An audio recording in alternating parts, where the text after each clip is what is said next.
하나님의 말씀을 다시 한번 읽어보도록 하겠습니다. 마태복음 7장 21절에서 23절까지입니다. 시작. 나더러 주여 주여 하는 자마다 다 들어갈 것이 아니요 다만 하늘에 계신 내 아버지의 뜻대로 행하는 자라야 들어가리라.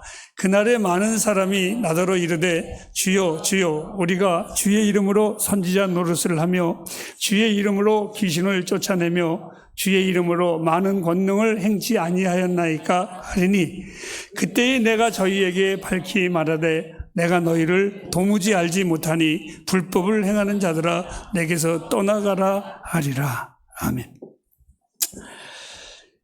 마태복음 13장은 이미 예수님께서 마지막 때의 교회가 어떻게 변질될 것이라는 것을 이미 예언을 하시고 가르쳐 주셨습니다.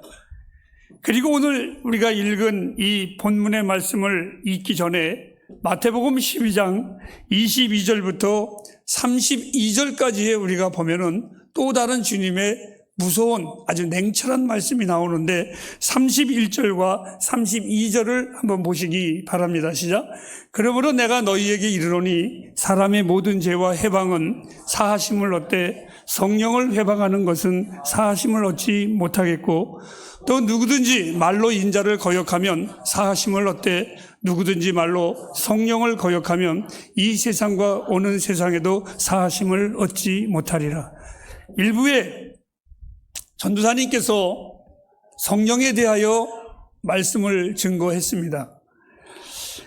어느 날 예수님께서 많은 기적과 이적을 행하시고 주의 말씀을 강론했는데 그것을 바라보고 있었던 바리새인들이나 사두개인들이나 그때 당시에 종교인들이 주의 사역을 보면서 뭐라고 말을 했냐면 기적을 행했구나, 놀라운 일을 행하셨구나 이렇게 칭찬을 한 것이 아니라 저 예수라는 사람이 귀신의 영을 받아가지고 저러한 기적과 이적을 행한다고 예수님을 아주 폄하해도 보통 폄하한 것이 아니었었습니다.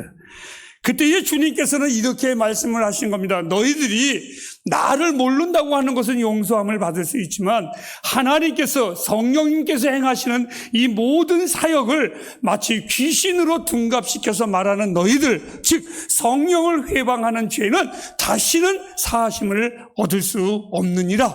이렇게 말씀을 하시고서는 그들을 향하여 이렇게 평화를 하십니다. 너희들은 하는 행동들을 보니까 더 이상 너희들에게는 이 복음이 아깝고 이 복음이 될 수 없고 더 이상 너희들은 가능성이 없는 구제불능의 인간들이다. 이렇게 주님은 사실 평가를 해버리고 말았습니다. 마태복음 13장은 교회의 시대에 독특한 교회의 본질을 우리에게 설명하셨습니다. 그 마지막 때가 되면 곡식과 가라지, 진짜와 가짜 성도가 있을 것이라고. 그런데 문제는 그 가짜와 진짜를 마치 박용환이가 풀인지 이것이 꽃인지를 구별 못하는 것처럼 내비로 두어라. 문제는 우리가 그것을 구별하지 못한다는 겁니다. 그래서 오늘 주님께서 하시는 말씀이 하나님이 구원하실 때까지, 하나님이 구별하실 때까지 그냥 내비로 둬라. 이렇게 주님은 우리에게 말씀을 하셨습니다. 사실 그 안에 우리들은 많은 속임과 아픔과 마음의 상처와 휘청거림도 우리는 경험할 수가 있습니다. 그것은 마치 이러한 것입니다. 교회의 다양성을 우리 주님은 이미 말씀을 하셨죠. 왜?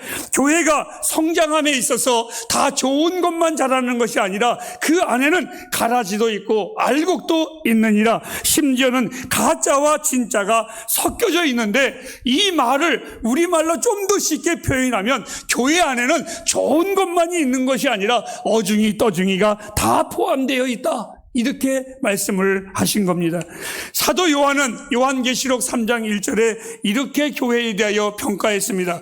뭐라고 하면 내가 살았다는 이름은 가졌으나 죽은 자로다. 이렇게 교회를 평가를 했습니다.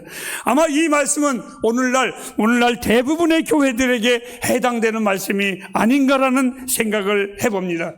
이름은 있는데 그 교회라는 이름은 있었지만 죽어 있었습니다. 왜요? 교회 안에 사람들이 이미 다 죽어 있고 죽은 사람들이 죽은 교회를 만들었기에 이 교회는 죽은 교회라고 표현을 한 겁니다.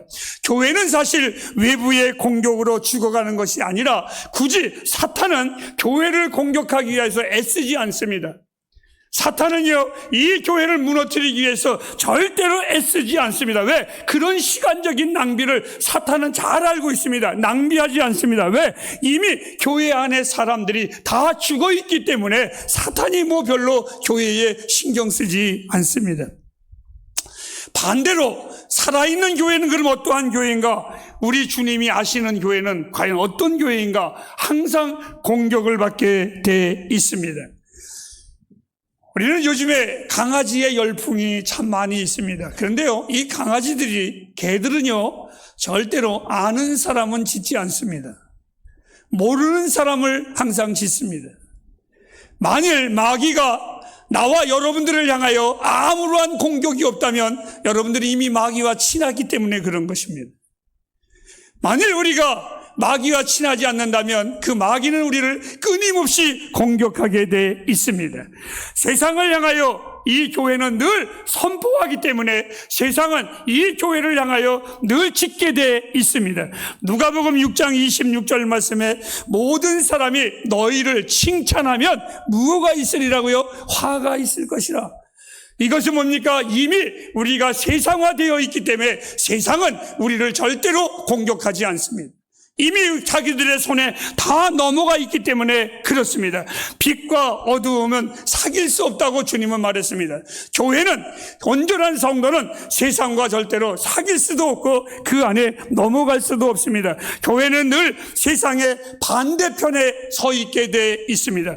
우리 고린도후서 6장 15절 말씀에 한번 보실까요? 그리스도와 벨리알이 어찌 조화를 이루며 믿는 자와 믿지 않는 자가 어찌 함께 동행할 수 있겠느냐라고 가르쳐주고 있습니다. 여러분, 교회는 세상의 친구가 될 수가 없습니다. 세상은 우리에게 복음의 대상자들이지 결코 우리가 그들과 함께 동행할 문제는 아닙니다. 세상은 우리의 적수입니다. 우리가 그들을 통하여 정말 생명의 영적인 통로를 전해야 하는 복음의 사도들이 바로 교회들입니다. 오직 복음만으로 죽어가는 세상을 살릴 수가 있습니다. 바로 이것이 교회의 바른 소명이기도 합니다. 교회가 세상에 한심을 얻는다면 그것은 이미 교회는 세상의 짝짝꿍이 되었고 세상과 함께 넘어가는 것입니다. 교회는 반드시 환난을 받을 수밖에 없고 고난을 받을 수밖에 없습니다. 왜? 이 땅이 우리의 땅이 아니고 우리의 거처가 아닙니다. 만일 교회가 세상의 칭찬을 받고 박수를 받고 아무러한 힘을 복음을 전하지 않는다면 계시록 3장 1절 말씀과 같이 산 자 같으나 죽은 자로다 하신 주님의 엄연한 무서운 말씀을 우리는 되새겨 들어야만 합니다. 또한 교회는 성도들에게 가르치는 것만이 의무가 아닙니다. 하나님의 기준을 분명히 경고하는 것도 교회입니다. 그것이 바로 교회의 임무입니다. 우리가 매일 성경을 통해서 풍성한 삶만 강조한다면 아마 우리는 허상을 쫓게 돼 있을 겁니다. 예수 믿으면 이렇게 되고 예수 믿으면 잘 되고 예수 믿으면 이렇습니다 라고만 늘 설교를 한다면 아마 우리들은 막연한 허망하게 아마 그러한 허상을 쫓아가는 그러한 우리들이 돼버리고 말 겁니다. 그런데 주님은 마태복음 10장 34절에서 36절을 한번 읽어보십시오. 주님이 이 땅에 오신 목적이 있었습니다. 시작. 내가 세상을 생각지 말라. 화평이 아니요 검을 주러 왔노라. 내가 온 것은 사람이 그 아비와 딸이 어미와 며느리가 시어미와 불화하게 하려 함이니. 여기 보니까 주님이 이 땅에 오신 것은 이렇게 말했습니다. 내가 온 것은 화평을 주러 온 것이 아니라 검을 주러 왔고 사람의 원수가 집안에 있느니라고 성경은 주님은 이렇게 선언을 하셨습니다. 진정한 교회는 아무나 오는 단체가 아닙니다. 제가 찬송 중에 부르지 않는 찬송가 아무나 오게 저는 그걸 잘 부르지 않습니다. 교회는 아무나 오는 것이 아닙니다. 고린도전서를 전후서를 읽어보면 매 장마다 바울 사도가 먹는 것에 대하여, 침례에 대하여, 교회 생활에 대하여, 헌금에 대하여 교리적으로 계속해서 써나갑니다. 그런데 바울이 그 모든 것을 쓰면서 그가 하는 말이 있습니다. 내가 이것을 썼지만 우리말로 쉽게 표현합니다. 유치한 것을 썼느니라. 한마디로 말하면 고린도 전후서를 쓰면서 고린도 교회를 향하여 이렇게 표현하는 겁니다. 예수는 아무나 믿는 것이 아니니라. 정말 그 수준을 원하는 것입니다. 그 간격을 원하는 것입니다. 그 좋아하는 것을 원하시는 겁니다. 오늘 우리 그리스도인들에게 주님이 요구하시는 것은 하나님의 백성이면 하나님의 기준을 가지고 사시기를 바랍니다. 그 수준을 가지고 살아야 됩니다. 하는 행동들, 말하는 것, 움직이는 것 정말 유치하고 더럽고 추할 때에, 우리 어렸을 때에 늘 이런 말합니다. 네 애비가 누구냐? 이렇게 물어봅니다. 우리가 믿는 하나님의 이름을, 영광을 가리우지 마시기를 바랍니다. 오늘 주님은 바로 우리에게 그렇게 말씀해 계십니다. 진정한 교회는 아무나 오는 단체가 아니라 하나님이 선별하여 믿음으로 구속받은 예수 그리스도의 바로 몸입니다.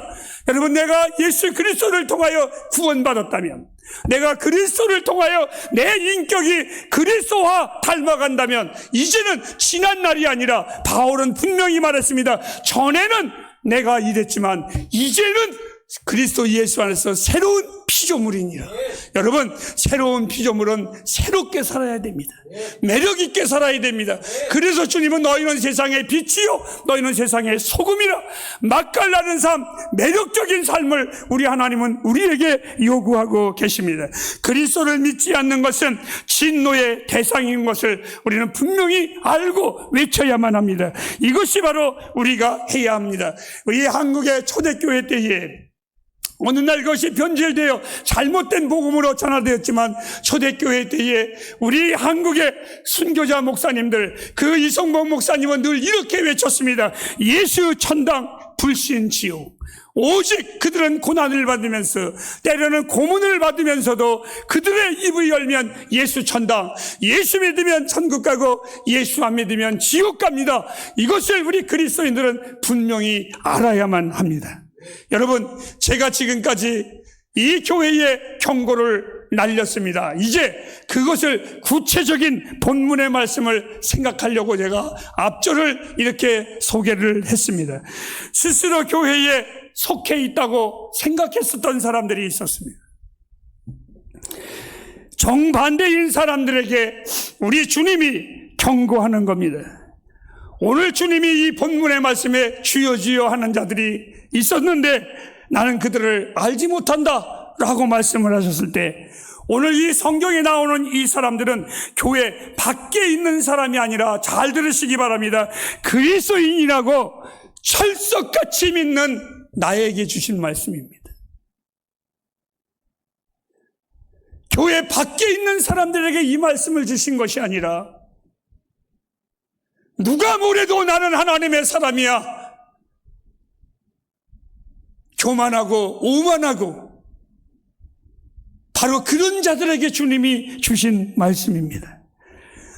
때로 성도들의 행동과 생각과 그들의 모습을 보면 그리스도를 알지 못하고 세상만도 못하고 내 주변에 예수를 알지 못하는 무속인들의 중국 친구들만도 못한 그런 모습을 저는 많이 보고 느끼고 있습니다. 아니, 그들이 나를 볼 때에도 그렇게 보겠지만 나 역시도 그들을 볼 때에 이렇게 생각이 듭니다. 저들이 과연 예수를 믿는 자들일까? 세상의 질서만도 못하고 세상의 윤리만도 못하고 세상의 정만도 못한, 과연 그럴 수 있을까? 과연 이것이 그리스도인들일까? 여러분, 내 눈에도 아니라고 생각이 드는데 불꽃 같은 하나님의 눈앞에서는 얼마나 가증스럽게 그게 보이겠습니까? 기독교는 정서는 가지고 있습니다. 그런데 그들은 그리스도를 알지 못하는 참으로 안타까운 사람들이 우리 주변에 너무나 많이 있습니다. 오늘 마태복음 7장 22절에 이런 단어가 나옵니다. 제일 처음에 그날에, 여러분 잊지 마세요. 나와 여러분들은 반드시 그날을 맞이할 겁니다. 그날을 피할 자 아무도 없습니다. 나도 여러분들도 그 마지막 날, 그날 예수 앞에 서는 날 우리는 분명히 있을 것입니다. 나이에 탓하지 마십시오. 어떤 이는 젊은이가 죽은 이가 있습니다. 어떤 이는 노인이 죽은 이가 있습니다. 어떤 이는 건강한 이가 갑자기 쓰러지는 이가 있습니다. 그날 왜 우리는 누구나 다 하나님 앞에 설 것입니다. 성경은 분명히 말했습니다. 사람이 한번 태어나는 것은 정한이지요 그 후에는 심판이 있느니라. 이 말씀은 믿느니나 안 믿느니나 다 하나님 앞에 한 번은 인생에 순종하게 돼 있습니다. 그날 우리는 분명히 하나님 앞에 설 것입니다. 그날, 오늘 인생은 누구나 그날을 맞이할 겁니다. 절대로 피하지 못합니다. 하나님의 심판이 다가오는 날입니다. 그런데 그날에 오늘 이 성경에 나온 인간들은 주님 앞에 증명해 줄 믿음이 없었습니다. 그 주님 앞에 보여줄 만한 믿음이 없었습니다. 오직 보여줄 것이 있었다면 이들은 자기 행위만을 내놓았습니다. 성경 한번 보실까요? 로마서 3장 20절 말씀입니다. 시작. 그러므로 율법의 행위로는 그의 앞에 의롭다 하심을 얻을 육체가 없나니 율법으로는 죄를 깨달아. 여러분이 주 앞에서 행했던 모든 행동들, 그것으로 구원받은 건 아닙니다. 오늘 이 성경에 나오는 이들은 하나님 앞에 보여줄 믿음이 있는 것이 아니라 자기의 행위만 드러내놓은 것입니다. 다시 한번 우리 본문 읽어볼까요? 21절부터 23절까지입니다. 시작. 나더러 천국에 다 들어갈 것이 아니요 하늘에 내 아버지의 뜻대로 행하는 자라야 들어가리라. 그날에 많은 사람들이 나더러 이르되 주여 주여, 이들의 행위를 고발을 합니다. 주의 이름으로 무슨 노릇했다고요? 여러분, 집사 같은 건 아무것도 아니에요. 선지자에 비하면. 주의 이름으로 무엇했다고요? 여러분, 밥 먹을 때 잠깐 묵상 기도하는 거, 귀신 쫓아내는 거에 비해서 아무것도 아니에요. 주의 이름으로 무엇했다고요? 여러분, 어쩌다가 재수 좋게 기도 응답받았다고 떠들고 중얼거리는 거, 그거 아무것도 아니에요. 이 사람들이 행하는 거 대단한 일들이에요. 우리 그리스도인들이 다 소망하는 거예요. 여러분, 내가 선지자 대접받는 거 얼마나 소망이 있겠습니까? 내가 귀신을 쫓아내면 얼마나 많은 사람들이 나를 우러러보겠습니까? 여러분, 내가 많은 권능을 행하면 야, 우리 목사님 능력자야, 얼마나 대접을 받고 얼마나 후한 능력을 얻어지겠습니까? 그런데 오늘 주님이 말씀하십니다. 나는 도저히 너희를 알지 못하느니라. 이들은 이렇게 말했습니다. 내가 주의 이름으로 선지자했습니다. 주의 이름으로 귀신 쫓아냈습니다. 주의 이름으로 능력을 행했습니다. 그런데 주님이 하시는 말씀이, 나는 너 몰라. 우리 오늘 다 주의 이름으로 예배합니다. 근데 주님이, 난 너희들 몰라. 여기서 우리는 하나님의 나라에 들어갈 수 있는 딱 한 가지의 요건을 보게 됩니다. 하나님의 나라에 들어가는 사람들은 주여 주여 하는 사람들이 아니라 주의 뜻대로 행하는 자야 됩니다. 분명하게 말씀을 하셨습니다. 저는 성경에 아주 슬픈 장면이 나옵니다. 마태복음 25장 1절부터 13절까지 해보면 여러분들이 잘 아는 열처녀의 비유가 나옵니다. 이 열처녀의 신부들이 신랑 오기를 기다렸습니다. 똑같이 열처녀였었고 열신부였었습니다. 이들은 똑같이 밤에 기다렸고 그 신랑이 오기를 다 기다렸습니다. 그런데 신랑이 온다라는 소리에 5 처녀는 남고 5 처녀는 신랑을 맞이합니다. 성경에 어떻게 보고 계십니까? 분명히 이 사람들은 똑같이 있었는데 똑같이 행동했는데 왜 어떤 사람은 신랑을 맞이하고 어떤 사람은 신랑에게 버림을 받았을까? 그거는 딱 하나입니다. 나머지의 여인들은 준비하지 않았습니다. 자기 생각에 오늘 밤에 오실 거야 그렇게 믿었습니다. 그래서 더 이상 준비하지 않았습니다. 그러나 주의 뜻에, 하나님의 뜻에 맞춘 여인들은 주님이 언제 오실지 모르니까 나는 준비해야 돼. 그들은 준비하는 자였어요. 누구를 향해서? 주를 향해서.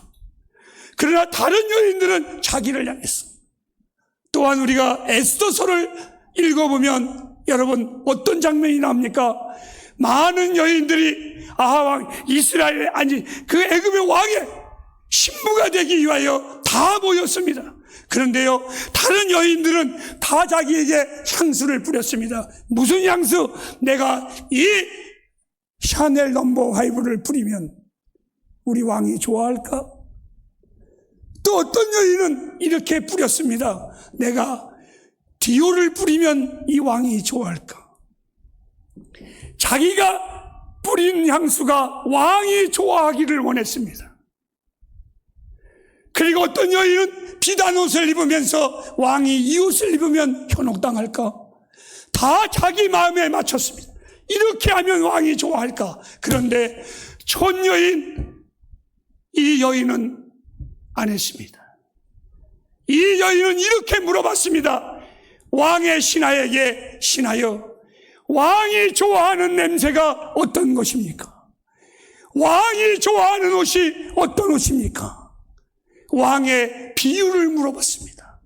사랑하는 햇불 가정 여러분, 오늘 여러분의 예배가 여러분의 위로받기 위한 예배입니까? 주를 위한 예배입니까? 하나님의 영광을 위한 헌신입니까? 여러분이 잘났다고 하는 헌신입니까? 우리는 한번 돌이켜봐야 합니다. 오늘 주님이 이 말씀에 이렇게 말했습니다. 나는 도저히 그들을 모른다고. 하나님과의 관계를 제쳐두고 자기 멋대로 예수를 믿은 자들입니다. 자기 멋대로 섬긴 자들입니다. 자기가 만든 하나님, 이게 바로 우상입니다. 성경을 사람들이 봅니다. 하나님의 뜻을 그 안에서 발견하는 것이 아니라 마치 그 말씀을 통하여 자기에게 합당한 것만 봅니다. 자기에게 위로가 될 만한 것만 보게 돼 있고, 그것을 통해서 은혜 받았다고 주절거리고 떠드는 것을 우리는 너무나 많이 봅니다. 사도행전 4장 12절 말씀을 한번 보실까요? 시작. 다른 이로서는 구원을 얻을 만한 다른 이름을 우리에게 주신 일이 없음이라 하셨습니다. 여러분, 예수 그리스도 외에는 다른 이름을 우리에게 주신 적이 없습니다. 여러분의 이름이 아니라, 여러분의 종교적인 행위가 아니라 예수의 이름으로 우리 구원받았습니다. 그렇다면 여러분들이 예수 믿는 가정도 예수 이름을 위해서 사시기를 바랍니다. 그리스도를 인격적으로 믿음으로 하나님의 나라에 들어갈 수만이 있습니다. 어떤 행위나 어떠한 교회 생활에 오래 했기 때문에 그 직분을 가지고 들어가는 건 아닙니다. 여러분의 공로가 아닙니다. 오늘 이 본문에 그들은 이렇게 말했습니다. 주님은 모른다라고. 그들은 알았는데 주님은 모른답니다. 만일 여러분, 그들이 내가 주님의 이름으로 이렇게 했는데 갑자기 주님이 난 너희들 몰라, 이들이 얼마나 놀랬을까 생각이 듭니까? 저는 놀라지 않고요, 따라합시다. 엄청 황당했다. 얼마나 당황했겠어요. 그날에 모를 수도 없는 날이에요. 회개할 수 있는 날도 아니에요. 그들이 얼마나 당황했겠어요. 내가 너 몰라, 얼마나 황당했겠어요.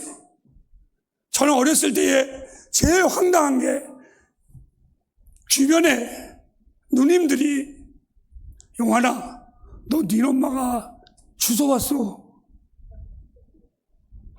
그런데 우리 엄마가 아니라고 그럴 줄 알았는데, 엄마가 나 주워 왔어? 그때 우리 엄마가 맞아 그래. 이건 놀래는 게 아니라 하늘이 무너지는 거예요. 기가 막힌 거예요.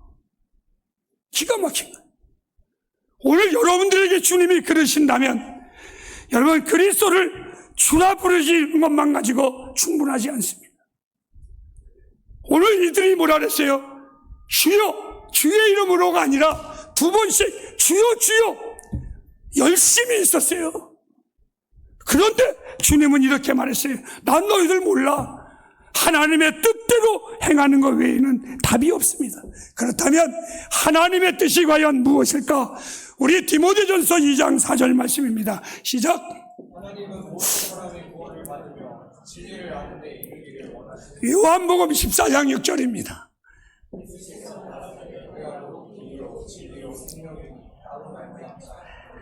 요한복음 1장 12절 말씀입니다. 영접하는 자, 곧 그 이름을 믿는 자들에게는 하나님의 자녀가 되는 것을 하나님의 뜻은 바로 이겁니다. 나와 여러분이 예수 그리스도를 영접하는 겁니다. 그런데 잘 들으십시오. 이 영접이라는 것이 그냥 나 예수 믿어 이걸로 끝나는 것이 아니라 성경에는 아주 단호했습니다. 오늘 이 성경에 중요한 내용이 하나가 나옵니다. 나는 너희들을 알지 못한다. 그러나 하나님의 뜻을 행하는 자들은 내가 안다라는 용어는 안다. 여기에 오늘 설교의 결론을 내리겠습니다. 하나님이 여러분 어떤 사람은 알고 어떤 사람을 모르실까요? 아닙니다, 여러분.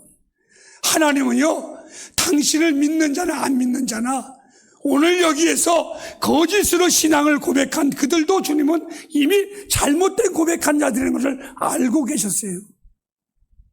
주님은요, 우리 머리털까지도 세심받으신 하나님이에요. 공중에 나는 새도요, 주님이 알고 계신 하나님이에요. 베드로의 바닷가에 그 바닷속의 물고기의 흐름도 알고 계시는 분이 주님이세요. 그런데 그 주님이 우리를 모르실까요? 우리 디모데후서 2장 19절 말씀 보실까요? 이렇게 주님은 말했습니다. 시작.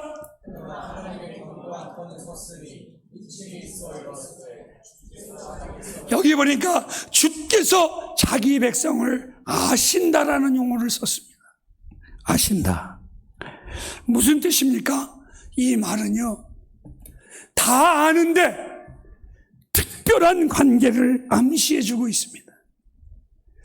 아모스 3장 2절 말씀에 보면 보실까요?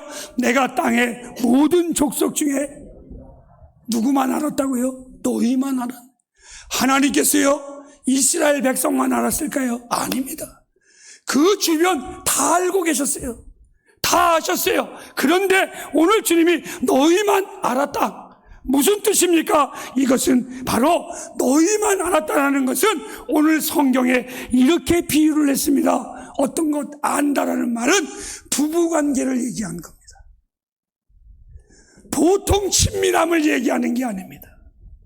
내 아내를 아는 거요? 여러분들 다 아시죠? 강성인 거 모르세요? 아시죠? 그건 그냥 아는 거예요. 나는 내 아내를 안다라는 것은 나보다 더 잘 아는 사람 없어요. 제가 신학교 다닐 때에 교수 목사님이 늘 이런 말씀을 하셨어요. 목사가 설교할 때 교인이 많고 적음을 떠나서 그 목사의 설교가 성공한 사람은 사모님을 보면 안 돼요. 대부분 목회자의 아내가 설교의 은혜를 제일 못 받아요. 박창수 전사님이 일부 했지만요, 넘어가겠습니다. 안 물어봤으니까. 근데 저하고 아내하고 집을 갈 때에 제 아내가 차를 타면 제일 먼저 하는 소리가 있어요. 당신한테 오늘 은혜 참 많이 받았어. 제 아내는 제가 일주일 동안 어떻게 사는 거 다 압니다. 남 미워하고 싸우고 더러운 짓거리 하면서 주일날 정직하게 사십시오. 제 아내가 너나 잘 믿어라 이놈아.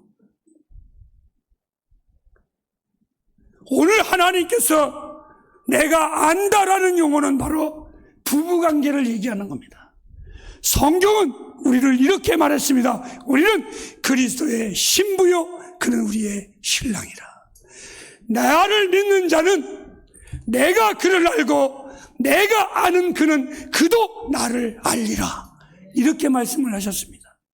오늘 결론의 말씀입니다.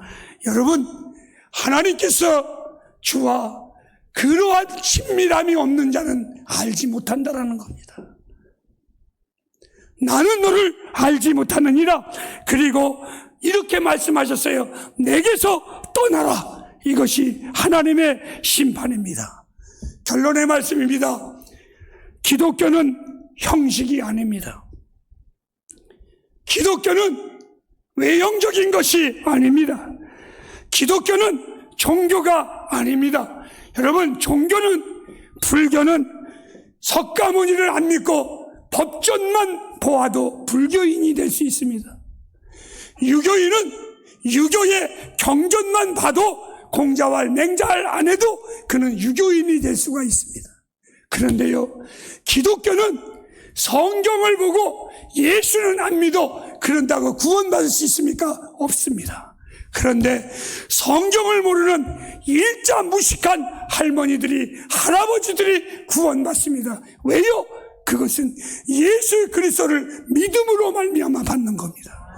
즉 기독교는 인격적인 관계입니다. 이론적인 것이 아닙니다. 그것 또한 논리가 아닙니다. 철학이 아닙니다. 인격적인 겁니다. 주님과 나와의 관계를 여러분 맺고 계십니까? 저는 여러분에게 이렇게 부탁합니다. 주를 아십시오. 이론적인 것을 알으라는 것이 아니라 그를 경험하십시오. 주를 힘써 경험하십시오. 주를 더 사랑하십시오. 그 관계가 돈득해야 됩니다. 주와 인격적인 관계를 갖는다면 이제 저의 나머지 얼마나 남아있는지 전 모르겠습니다. 주님이 주신 나의 시간 강건하면 80이라고 했는데 10년 남았습니다. 저는 이렇게 고백합니다. 나의 남은 날 동안 주님을 가르치시는 것이 아니라 이제는 아는 것을 전해야 된다. 내가 경험한 하나님, 내가 사랑하는 하나님, 나에게 역사하셨던 그 하나님, 나는 그분을 소개할 겁니다. 지금까지 저는 시편 23편을 참 좋아합니다. 그래서 여러 번 시편 23편을 소개했습니다. 여호와는 나의 목자시니 그분은 나의 목자이셨습니다. 여호와는 푸른 초장으로 나를 인도하신 분입니다. 쉴만한 물가로 인도하신 분이시고 목이 마를 때에 신의 물로 인도하신 하나님, 내가 사망의 음침한 골짜기에 걸어갈 때에도 나를 안위하신 하나님, 내가 잘 가르쳤습니다. 여러분들은 아멘 했습니다. 그런데 저는 오늘 이 말씀을 준비하면서 하나님 앞에 회개했습니다. 주님이 저분이 목자야라는 것을 가르쳤고 저분이 신의 물로 인도하는 분이야 라고 가르쳤지 그 목자 되신 주님을 가르치지 않았습니다. 헤프리오, 주님과 친밀하십시오. 묻습니다. 여러분 주님 사랑하십니까? 기도하겠습니다.